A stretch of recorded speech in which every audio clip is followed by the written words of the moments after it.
From July to December this year, Italy is the president of the Council of the European Union. This is the home of the 28 governments of the EU. Here, ministers, diplomats and civil servants meet every day to find a compromise on each single law the EU produces. And what does the president of this council do? The presidency makes it happen.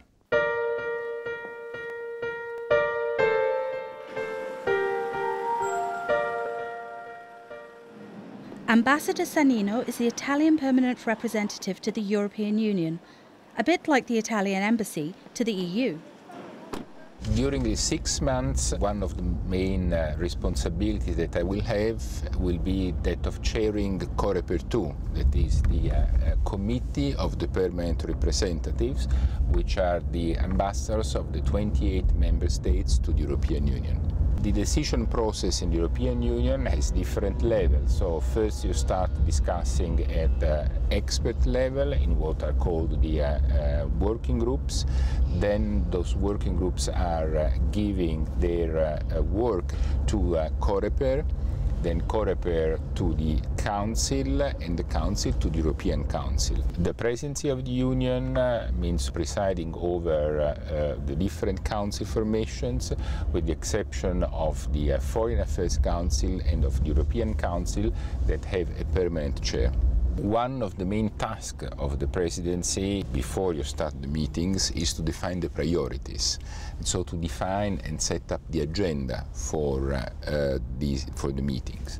And this is done on the basis of a number of political orientations which are given by the capital, and that then the bodies here in Brussels, working groups and Coreper, are translating into reality. First of all, I would like to get your agreement on the agenda. When you chair Coreper, the most difficult thing is to be sure of interpreting in a correct way the indications that are coming from different member states, because you need to reconcile the positions of the 28 countries, and in order to do that you have to understand which is the point where everybody can agree to a common position. To do this work you cannot be alone. You need to be helped by many people, by all the colleagues that are working in the permanent representation, but more than everybody else, but the one who is coordinating the preparation of Coreper, that is the Antici.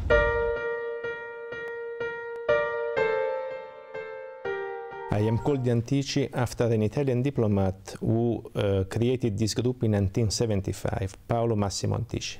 The Antici works in close contact with the ambassador to help him preparing his work, negotiating with the Anticis of the other member states. During the presidency, the job changes because the president is called to not to present a national position, but on the contrary, to steer the work of the council, of the group, to find a solution which is acceptable to all.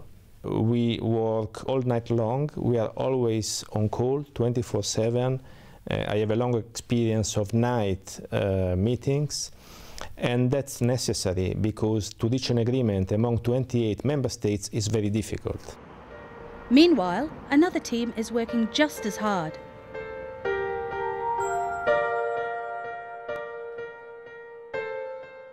I'm the Italian Deputy Permanent Representative to the European Union and Ambassador to Coreper 1.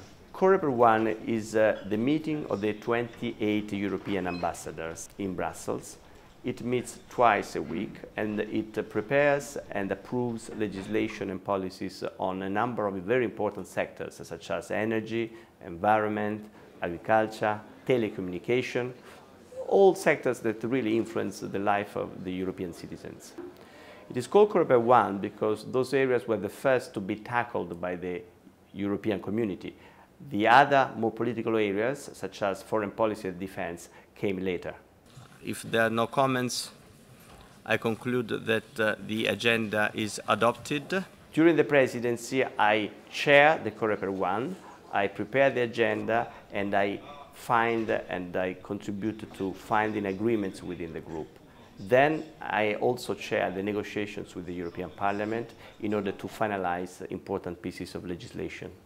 Once again, coordination is key, and for the Vice Ambassador, the person in charge is called the Mertens.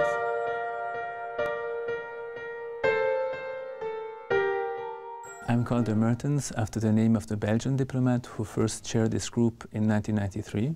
As Mertens, we prepare Coreper 1 meetings. We usually gather the day before Coreper 1, and delegates are invited to anticipate the positions that the ambassador will express. During the presidency, the chair of Mertens group is usually in charge of defining the Coreper 1 and council agendas, and also to gather information in order to facilitate the task of the ambassador to reach an agreement. The biggest challenge is usually to make sure that Coreper 1 and council meetings are run smoothly, are effective, and agreement is reached at the end. Of course, this is a very lengthy exercise, and therefore I hope that I will be able to see my babies from time to time.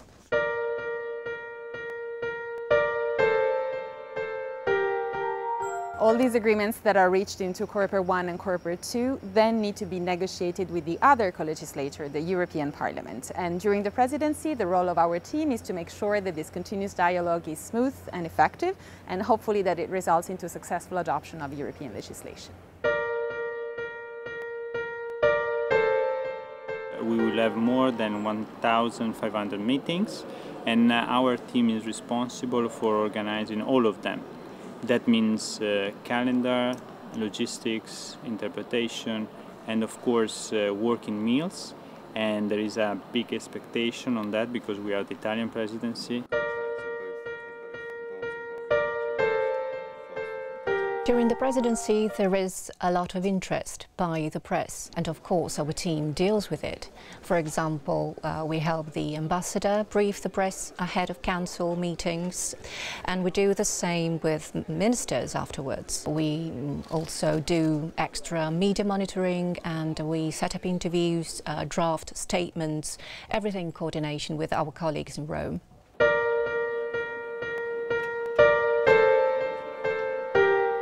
I don't know if there is anything exciting in being president, because it's an awful lot of work. It's no sleep, no normal life, no time for yourself.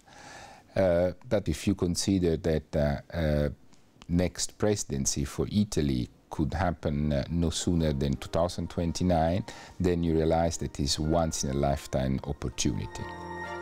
For someone like me who has spent most of his professional life in European institutions, this is a way to understand if you have understood enough of the European Union.